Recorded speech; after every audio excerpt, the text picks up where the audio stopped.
¿Qué tal amigos? ¿Cómo están? Me da mucho gusto saludarlos. Soy Ricardo García Santander. Bienvenidos a Desafíos. Esta semana un tema importante y preocupante. Estamos hablando de la posición del dólar frente al quetzal. Ha alcanzado indudablemente, haciendo un análisis estadístico de los últimos años, una cifra que hace mucho no tenía esta moneda fuerte de Estados Unidos y que es obviamente tema de análisis para muchos sectores del país. Esto se involucra directamente también con las remesas y con las políticas que se están aplicando en Estados Unidos y cómo que es un ingreso tan importante para las familias guatemaltecas podría verse afectado. Por eso esta noche, con analistas que nos van a acompañar, vamos a tratar de responder algunas preguntas importantes. A usted como guatemalteco, ¿cómo le afecta en el consumo de todos los días esta posición del dólar frente al quetzal? Bienvenidos a Desafíos, el siguiente reportaje y luego la plática con quienes hoy van a responder estas preguntas. Para quienes acostumbran intercambiar dólares por quetzales, algo inusual les está sorprendiendo. El precio en que se cotiza el dólar ronda los 7.30 quetzales, situación que demuestra una caída que no se veía desde los últimos 17 años. En lo que va del año, la moneda norteamericana ha perdido 0.19 centavos de quetzal, al iniciar enero con 7.52 quetzales por dólar y se ha apreciado un promedio de 3.5%.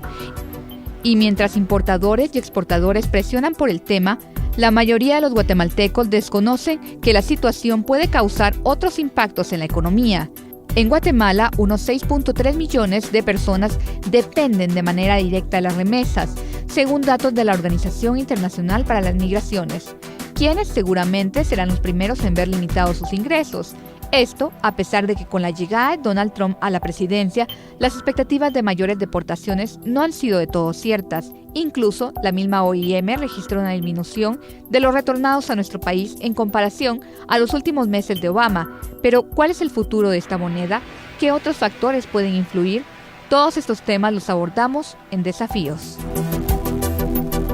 Bueno, interesante lo que acabamos de observar, un panorama general de cómo se encuentra la posición del dólar frente al quetzal, pero me da mucho gusto recibir a Hugo Maúl. Él es analista económico del CIEN, este centro de investigación de todo lo que ocurre en el plano económico a nivel nacional. Hugo, muchas gracias por acompañarnos. Y sí, efectivamente es una noticia que hemos estado siguiendo a lo largo de estos días, pero ¿qué tanto ha bajado el dólar si hacemos un comparativo a lo ocurrido en la última década? Muchísimas gracias por la oportunidad, Ricardo, de estar en tu programa. Efectivamente, el dólar viene mostrando una tendencia hacia la baja bastante alarmante en los últimos meses y particularmente en las últimas semanas. Esto viene a sumarse a una tendencia hacia la baja que se viene ya manifestando desde hace varios años atrás. Aquí la pregunta que tienen todos los guatemaltecos es ¿cuánto más va a seguir bajando? Y por supuesto, la otra pregunta que viene con esto es ¿en qué momento va a empezar a subir? Utilizo este ejemplo para recalcar la importancia que esta variable tiene sobre las expectativas de las personas.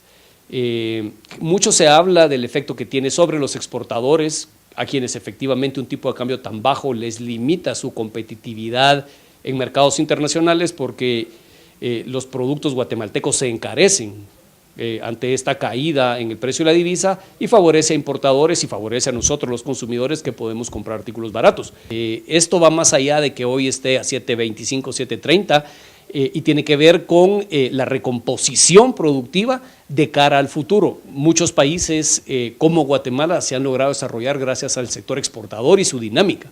Pero aquí lo que estamos viendo nosotros es que el sector exportador tiene muchísimos problemas y además de eso hoy esta constante apreciación del tipo de cambio. Obviamente, Hugo, sabemos que hay muchos factores que inciden precisamente en esta caída del dólar frente al quetzal, pero si tuviéramos que precisar esos elementos que son los más destacados, los más importantes, ¿qué diríamos?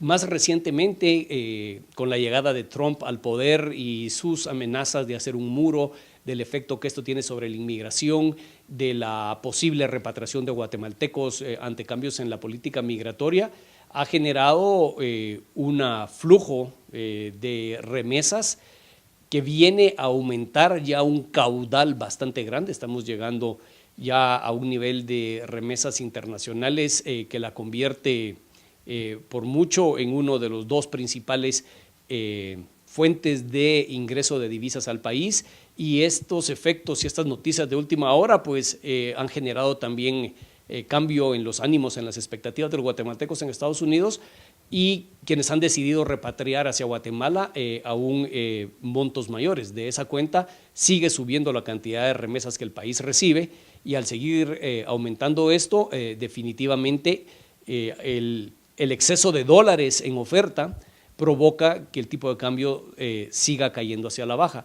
Y por otro lado, y esto es bien importante tomar en cuenta, como la economía nacional está pasando por un mal momento, entonces relativamente hoy hay más dólares en el mercado que los que el sector económico estaría demandando por razones de consumo, por razones de inversión, y todo eso provoca que el precio del dólar se mueva hacia la baja. Hay un tema que es fundamental y lo sabemos perfectamente bien como uno de los pilares para la economía guatemalteca, y tiene que ver con el ingreso de divisas, las famosas remesas de las familias guatemaltecas que están en Estados Unidos hacia Guatemala. ¿Cómo afecta este tema justamente ese factor, el de las remesas?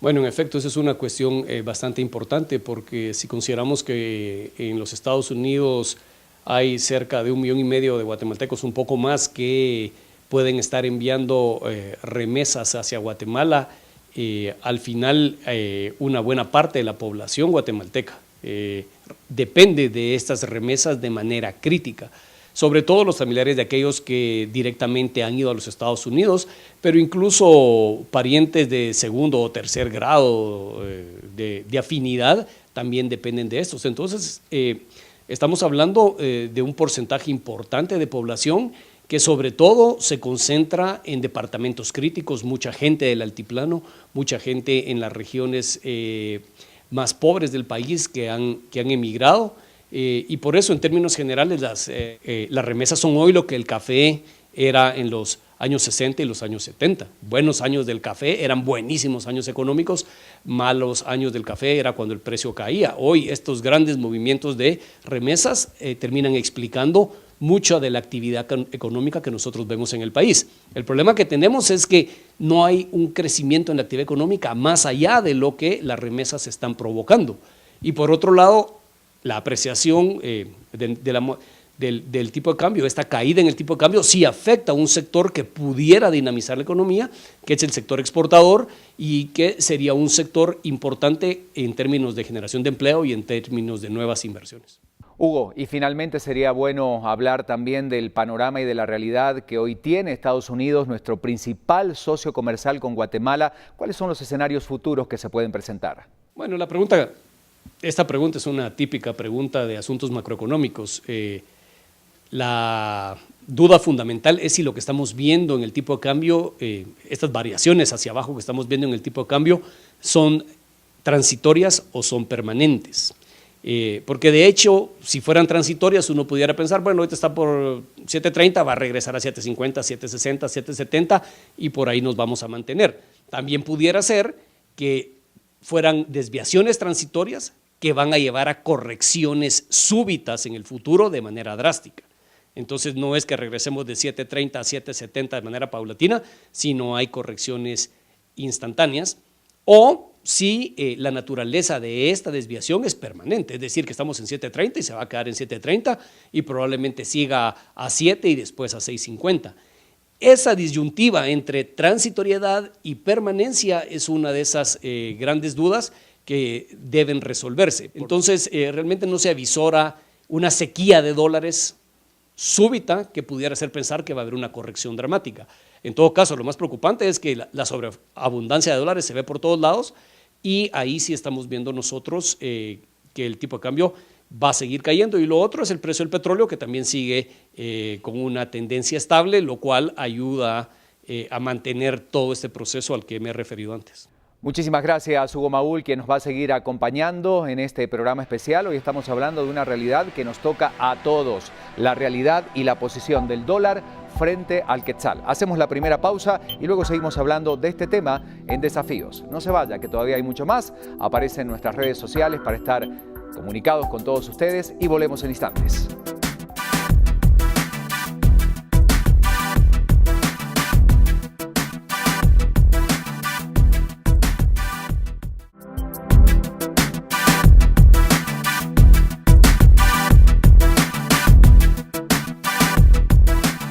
Muchas gracias por seguirnos acompañando en Desafíos. Hoy estamos hablando de la posición del dólar frente al quetzal, de la caída de esta moneda frente a la nuestra y sobre todo conocer qué está pasando y cuáles son los sectores más afectados. Por eso sigue con nosotros Hugo Maúl. Hugo, gracias por continuar platicando y tratando de explicar a todos y entendiendo básicamente cuál es la realidad que se vive con la caída del dólar, cuáles son los sectores más afectados, cómo lo vinculamos esto con las remesas. Platícanos de eso, por favor. Ricardo, la pregunta que me planteas es la pregunta fundamental. Hay dos maneras de resolverla. La primera es en el corto plazo. En el corto plazo es lo que todos sabemos. Importadores, es decir, los que compramos bienes que no se producen en Guatemala, sino vienen de fuera, nos beneficiamos con un dólar barato, porque entonces nos sale más barato la compra de automóviles, de electrodomésticos, de gasolina, de productos alimenticios importados. Bueno, cualquier cosa que venga de fuera, que sea comprada afuera, sale más barato con un tipo de cambio a la baja. Por el otro lado, cuando uno produce dólares dentro del país, y eso básicamente es porque uno exporta café, uno exporta cardamomo, uno es un exportador de vestuario, textiles, bueno, cualquiera que produzca dólares localmente, producto de sus ventas al exterior, el problema que esto tiene es que encarece los productos nacionales. Y pongamos una simple comparación, hace un año estábamos a 7.70 acá y los mexicanos estaban a 14 pesos por dólar. Hoy estamos aquí a 7.30 y los mexicanos están por 21. Es decir que los productos mexicanos son mucho más baratos y si no, seguramente un porcentaje importante de las personas que nos ven ya fueron a Tapachula a comprar todo tipo de productos por lo barato que salen. ¿Cuál debería ser la estructura económica a largo plazo que le permita al país generar mayores niveles de bienestar, que le permita al país generar mayores niveles de empleo? Y cuando digo estructura económica me explico, ¿qué tipo de sectores económicos nosotros soñamos en el futuro que sean los que lideren la generación de empleo, la generación de inversión, la generación de nuevas oportunidades? Y ahí cuando uno hace ese ejercicio de proyección, de perspectiva a 15, 20 años plazo, es muy difícil poder responder que el sector exportador, o lo digo de esta manera, es muy difícil poder contar esa historia sin que el sector exportador salga como uno de esos motores esenciales para una economía como la guatemalteca. La pregunta es si con esto que estamos viendo con el tipo de cambio de manera sostenida, va a haber un sector exportador dinámico y listo para apoyar el desarrollo de Guatemala en el futuro cercano, porque básicamente con este comportamiento de tipo de cambio más todas las demás cosas que no hacemos, estamos estrangulando cada vez más a un sector que a mi juicio tiene la potencialidad en el futuro de liderar el desarrollo en Guatemala. Hugo, y cuando ocurren este tipo de situaciones sería muy bueno saber cómo el Banco de Guatemala puede intervenir y en definitiva cuáles son las acciones que se deberían tomar ante esta situación. Bueno, el Banco de Guatemala en esencia, esto es muy importante entenderlo, no toma sus decisiones en función única del tipo de cambio. Sobre todo porque antes, cuando el tipo de cambio era fijo uno por uno, el objeto sacrosanto de la admiración y veneración de todos era el tipo de cambio. Hoy en día el Banco Central lo que mira, lo que sigue, lo que vigila es la tasa de inflación. Y entonces toma decisiones de liquidez en función de la tasa de inflación. Por supuesto, eso no quiere decir que no tenga un ojo sobre el tipo de cambio y que lo esté viendo, pero en esencia no tiene instrumentos directos para tratar de fijar un tipo de cambio, para tratar de validar un determinado tipo de cambio. El Banco de Guatemala no está hoy en el negocio de decir el tipo de cambio es 8 o el tipo de cambio es 7.70 o el tipo de cambio es 6. El tipo de cambio fluctúa libremente y el Banco de Guatemala se fija en la inflación y en esa concentración con la inflación trata de evitar que el tipo de cambio se mueva abruptamente. Y ahí es donde entra la regla de intervención, que es una regla de salir a comprar a vender dólares cuando hay factores que se considera son factores transitorios. El problema es que el Banco de Guatemala en esencia no puede hacer nada cuando los factores no son transitorios, sino son permanentes que es ya lo que nosotros estamos experimentando en Guatemala desde hace un buen tiempo. Y si hacemos un poco un análisis de lo ocurrido en los últimos años, ¿cómo evalúas la posición que ha tenido la institución? Estamos hablando del Banco de Guatemala y todos aquellos organismos o entidades que tienen relación directa con el tema de la economía nacional en cuanto a la posición, insisto, del dólar frente al quetzal. ¿Qué nos dices? Bueno, esta es una discusión interminable, Ricardo. ¿Cuánto debería intervenir el Banco de Guatemala? Es como dicen los mexicanos, ¿qué tanto es tantito? El problema es que si lo hace en un monto muy grande, el Banco de Guatemala compromete su propia sanidad financiera. Si lo hace en un monto muy pequeño, entonces ni cosquillas le hace a la tendencia.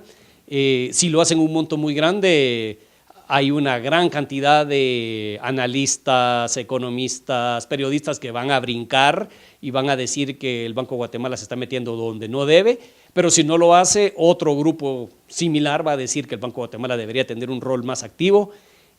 Al final de cuentas, el Banco de Guatemala está en una encrucijada, porque si no lo hace, lo critican, y si lo hace, también lo critica.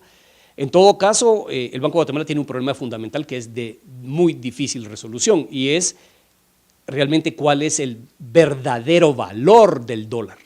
Porque si nosotros supiéramos el verdadero valor del dólar, y con eso me refiero a una variable medio fantasmagórica, medio simbólica, una noción que no es la que vemos en los bancos hoy, sino ese valor que a largo plazo es lo que más le conviene al país. Si el banco lo supiera, entonces podría mover algunas palanquitas para intentar acercarse a ese valor. El problema es que ni el banco lo sabe, ni ninguno de nosotros lo sabemos. Lo único que podemos ver son los efectos que tiene sobre la estructura productiva. Entonces, ante esta disyuntiva, yo creo que el Banco de Guatemala actúa con prudencia, y esa prudencia es meter las manos lo menos posible. Hugo, esta es una realidad solo para Guatemala. Esto se comparte con el resto de los países centroamericanos. Bueno, algunos de ellos sabemos que han dolarizado su economía, pero ¿qué pasa con el contexto centroamericano y con el resto de países de Latinoamérica en esta posición de su moneda frente al dólar? Bueno, lo que hay que entender que en otros países donde nosotros hemos visto devaluaciones, como es el caso mexicano, estos países son países que tienen una estructura productiva diferente. Muchos países de Sudamérica eran países o siguen siendo países que dependen mucho de la exportación de recursos naturales, que en su momento, hace 6, 7 años, tuvieron buenísimos precios de exportación, tuvieron grandes booms, grandes expansiones de las exportaciones, y de repente se cayeron. Entonces, esos países sí pasaron de una situación de auge a una situación de crisis económica, y entonces ahí vienen las devaluaciones. Es una discusión bastante difícil, y sobre todo en las circunstancias que actualmente tiene el país. Yo creo que tampoco estaríamos discutiendo esto si el país estuviera creciendo fuertemente, hubieran grandes inversiones, generación de empleo y hubiera un clima positivo en el sector productivo guatemalteco, pero vemos que el sector productivo guatemalteco hoy tiene las expectativas por los suelos, todo este asunto de conflictividad, decisiones judiciales contra la producción y la inversión, nuevos impuestos, en términos generales, las expectativas son negativas, y eso viene a influir sobre esto que estamos viendo hoy, que es el tipo de cambio que nos asusta a todos. Bueno, como ven, son temas muy importantes. Hugo Maúl es un experto, nos permite entender un poco más esta posición, porque en definitiva, cuando leemos estos titulares de la caída del dólar frente al quetzal, lo que pensamos es, bueno, en mi realidad, en mi economía doméstica, en mi pequeño negocio, cómo esto puede tener una repercusión con posiciones encontradas en el sector importador frente al sector exportador. Algunos sosteniendo que indudablemente esto desfavorece a quienes deciden exportar hacia Estados Unidos, recordando que es el principal socio comercial, el principal destino de los productos que salen de Guatemala frente a los que importan o a los que tienen la intención de invertir en nuestro país. Son posiciones encontradas que hay que analizar, que hay que conocer. Hacemos una nueva pausa y en instantes continuamos.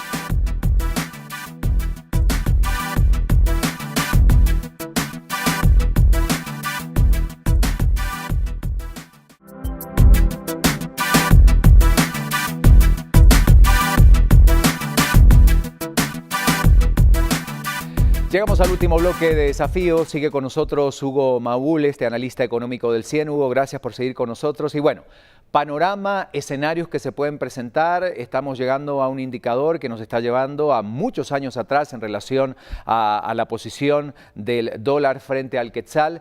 ¿Qué podemos decir? ¿Cuáles son los escenarios que se pueden llegar a presentar? Y algo que es muy importante, Hugo, desde tu óptica y desde la perspectiva, obviamente, y el análisis del CIEN, ¿cuáles son los escenarios desde el punto de vista financiero que se pueden presentar para Guatemala? Bueno, yo sobre todo, la principal recomendación se la haría a las autoridades que nada tienen que ver con el Banco de Guatemala. Y eso tiene que ver con tomar decisiones claves directas sobre los demás variables que influyen en la competitividad del país. En términos de infraestructura tenemos un déficit gravísimo, es importantísimo tomar acciones concretas, desarrollar, no sé, 1, 2, 3 proyectos prioritarios que logren recuperar parte de ese potencial que se ha perdido. Por supuesto, también enfocarnos en el desarrollo, en una apuesta por sectores estratégicos en regiones estratégicas de Guatemala para poder potencializar mucho de la capacidad exportadora logística que tiene el país. Asimismo, también a las autoridades laborales hay que poner una política laboral tendiente a generar empleo y también de alguna manera a contener todas estas presiones que vienen de fuera para seguir aumentando salarios mínimos, para seguir ampliando el costo de la mano de obra en Guatemala. También una política agresiva de atracción de nuevas inversiones, todo lo que tiene que ver con buscar nuevos mercados y vender a Guatemala en el exterior. Y al Banco de Guatemala les diría que en todo caso lo que sí tienen que hacer es, si bien van a seguir viendo la inflación, tal vez poner un poco más de atención sobre el tipo de cambio y propiciar un diálogo más amplio, abierto. Solo el Banco de Guatemala no puede sostener los efectos negativos, detener los efectos negativos de lo que estamos viendo. Agradecemos a Hugo Maúl. Hugo ha sido muy amable por acompañarnos en este programa tratando de clarificar estas dudas. Y bueno, antes de la despedida, un reportaje con algunos elementos importantes. Consultamos también a algunos actores importantes del sector económico del país para conocer más sobre esta realidad. Así que vea lo siguiente. Gracias, Ricardo. Efectivamente, Hugo Maúl nos mencionaba algunas de las variables y entre ellas está el tema de los salarios, así como el impacto que pueda tener a consumidores esta baja en el tipo de cambio. Es por eso que salimos a las calles para platicar con los expertos sobre el tema. Alrededor del dólar gira más de una sola cara de la moneda. Mientras en Guatemala el tipo de cambio se aprecia más allá de las fronteras, un mercado se reactiva. Hablamos del oscuro contrabando, un problema latente de Guatemala. Esto debido a que la moneda mexicana sufre una debilidad desde el año 2014 por la baja en su economía y la caída de los precios del petróleo, así como la amenaza de Donald Trump. El peso mexicano hasta esta semana empezó a mostrar señales de recuperación, pero el contrabando está reactivado. Bueno, a nivel nominal hemos visto que desde el año pasado ha venido un fortalecimiento importante del quetzal respecto del dólar y comparado con lo que ha pasado en otros países, especialmente un vecino que es México, el tipo de cambio nominal está teniendo implicaciones interesantes, sobre todo lo que pasa en las fronteras. Si nosotros vemos ahora, ya está mucho más que institucionalizado el contrabando porque en términos relativos están más baratas las cosas en México. Tiene implicaciones sin duda alguna, especialmente este ingreso que ha venido creciendo de remesas, que en lo que va del año llevamos un 30% de crecimiento interanual comparado con el año pasado. Mientras al sector exportador los indicadores no le han favorecido, el tipo de cambio es otro de los elementos que amenaza a las empresas y por ende al empleo. Sin duda alguna pone un desafío interesante porque siguen viniendo remesas y eso le sigue pegando al tipo de cambio y eso tiene grandes implicaciones para aquellos que tienen el desafío de participar del sector exportador de Guatemala y se agrega un desafío más, ¿verdad? Aparte de los que ya conocemos del lado de la infraestructura productiva, de la eficiencia de las aduanas, esto sin duda alguna se empieza a traducir en un desafío de competitividad. Pero no todos son datos negativos. La inflación podría pronto sufrir un revés favorecido por el tipo de cambio, ya que actualmente la mayor escalada de precios se ha registrado en el país a nivel centroamericano, seguido por Nicaragua y Honduras. Sin duda, la mejor noticia para los consumidores es que el tipo de cambio genera un descenso en los precios, aunque por ahora eso no ha sucedido. En particular sería el nivel general, pero podría haberse reflejado en la división de transportes, ya que ahí contamos con los derivados del petróleo, que sin duda al importar más barato los derivados, o la misma materia prima que sería el precio del crudo, debiera de reflejarse en esa división. pero también en la división de vivienda, gas, electricidad y otros combustibles, porque dentro de esa división de vivienda se incluye la energía eléctrica, pero también el gas propano. Según los últimos reportes, el tipo de cambio ha llegado a los niveles que se registraban en 1999, un dato curioso que estarán estudiando las autoridades del Banco de Guatemala en sus próximas reuniones para poder determinar seguramente la próxima política a implementar en la economía guatemalteca. Para Desafíos, Mónica Obando, y en cámara, Edgar Galanche. Muchísimas gracias por acompañarnos una vez más. Ojalá haya sido de claridad este programa en relación, insisto, a un tema tan importante y tan cercano a la realidad de las finanzas de todos los días. Soy Ricardo García Santander, le agradezco como siempre su preferencia, esta posibilidad de comunicarnos y de dedicar 30 minutos para hablar de los grandes temas de la realidad económica y financiera de nuestro país. Hasta la próxima.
Guatevisión, lo mejor que ves.